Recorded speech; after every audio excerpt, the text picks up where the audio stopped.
આણંદમાં 3 કરોડ રૂપિયાથી વધુનો યુએસડીટીમાં રૂપાંતર કરીને હવાલા દ્વારા દુબઈ મોકલવાના કૌભાંડનો પર્દાફાશ થયો છે. આણંદ સાયબર ક્રાઇમ પોલીસે 3 આરોપીઓ સામે ઝડપી કાનૂની કાર્યવાહી કરી છે.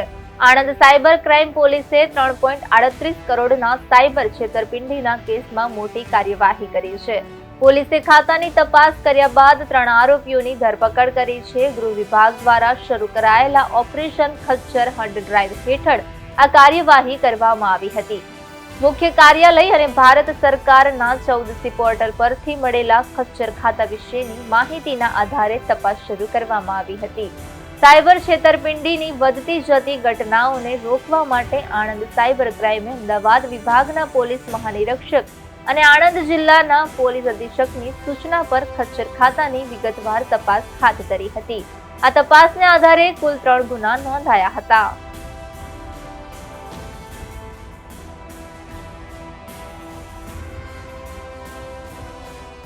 તાજેતરમાં વધતા જતા સાયબર ક્રાઇમ ફ્રોડ્સને લગતા ગુનાઓ અટકાવવા માટે ગૃહ વિભાગ દ્વારા ઓપરેશન મ્યુલ હન્ટ ડ્રાઈવ શરૂ કરવામાં આવી, જે અંતર્ગત I4C પોર્ટલ મારફતે મ્યુલ અકાઉન્ટ્સનો data cyber crime police station આણંદને આપવામાં આવતો હતો, જે હેઠળ કુલ મળીને 3 ગુનાઓ આજ સુધી નોંધવામાં આવેલા છે.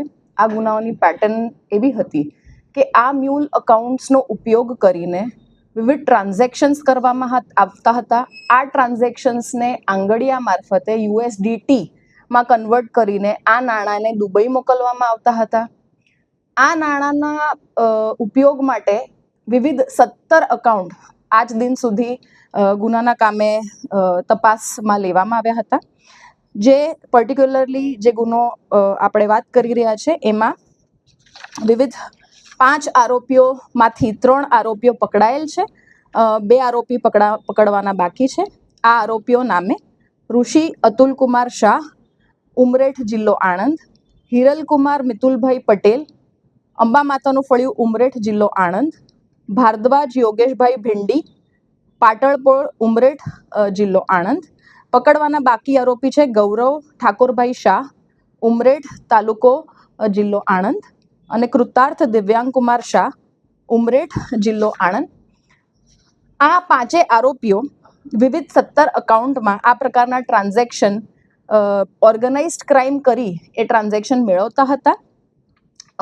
આ જે ડેટા આપણને મળ્યો હતો એમાં cyber crime police station PI Shri દ્વારા અને તેમની ટીમ દ્વારા ટેકનિકલ ડેટા, CDR, વિવિધ એનાલિસિસ ધ્યાનમાં રાખીને બેંક સ્ટેટમેન્ટ તેમજ અન્ય ટેકનિકલ માહિતીની એનાલિસિસ કરીને આ ટ્રાન્ઝેક્શન્સ ધરાવતા 17 અકાઉન્ટને ટાર્ગેટ કરવામાં આવ્યા હતા. એમની પૂછપરછ કરીને આ 5 આરોપીઓને ધ્યાનમાં લઈને એમાંથી 3ને પકડવામાં આવ્યા હતા.